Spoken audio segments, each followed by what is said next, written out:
ഈ CPM criminal Arjun ആയങ്കിക്കെതിരെ KAAPA ചുമത്താൻ നടപടി തുടങ്ങി. പോലീസ് കേസ് ഹിസ്റ്ററി റിപ്പോർട്ട് ഈ ആഴ്ചയ്ക്കുള്ളിൽ നൽകും.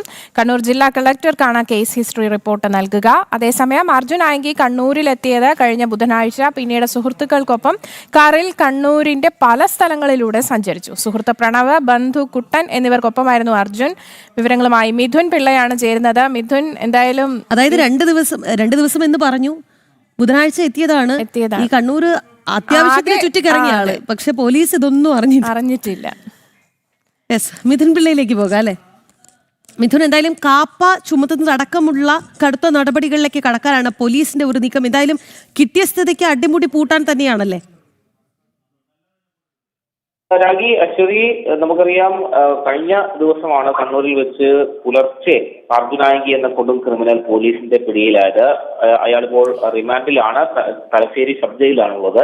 ഇയാൾക്കെതിരെ കാപ്പ ചുമത്താനുള്ള നടപടിയാണ് ഇപ്പോൾ പോലീസ് തുടങ്ങിയിരിക്കുന്നത്.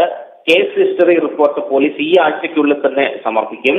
കണ്ണൂർ ജില്ലാ കളക്ടർക്കാണ് കേസ് ഹിസ്റ്ററി റിപ്പോർട്ട് നൽകുക. തുടർന്ന് കണ്ണൂർ സിറ്റി പോലീസ് കമ്മീഷണർ മുഖേന റിപ്പോർട്ട് നൽകിയ ശേഷം ആ ജില്ലാ കളക്ടറുടെ റിപ്പോർട്ട് മറുപടിയിലായിരിക്കും അന്തിമ തീരുമാനം ഉണ്ടാവുക. ഏതായാലും കഴിഞ്ഞ ദിവസം തന്നെ DIG കാർത്തിക് പറഞ്ഞിരുന്നു, എന്തായാലും ഇതിനെതിരെ ശക്തമായ നടപടി ഉണ്ടാവും, കാപ്പ ചുമത്തുന്ന അടക്കമുള്ള കാര്യങ്ങൾ പരിശോധിക്കുമെന്ന്. ഇതിൽ ഒന്നിൽ കൂടുതൽ കേസുകൾ ഉണ്ടെങ്കിൽ സ്വാഭാവികമായും കാപ്പ ചുമത്താവുന്നതാണ്.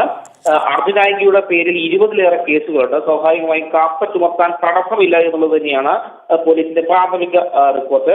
അതേസമയം അർജുൻ ആയങ്കി 5-ാം തീയതി തന്നെ കണ്ണൂരിലെത്തിയിരുന്നു എന്ന വിവരം കൂടി പുറത്തു വരുന്നുണ്ട്. അതായത് 5-ാം തീയതിയാണ് പാലിയേക്കരയിലും എടപ്പാളിലും അടക്കം ദൃശ്യങ്ങളിൽ കുടുങ്ങിയത്. അന്ന് തന്നെ വൈകിട്ടോടുകൂടി കണ്ണൂരിലെത്തിയിട്ടുണ്ട്. 6-ാം തീയതി കണ്ണൂരിൽ സുഹൃത്തുക്കൾക്കൊപ്പം വിവിധ ഇടങ്ങളിലൂടെ ഇയാൾ സഞ്ചരിച്ചിട്ടുണ്ട്.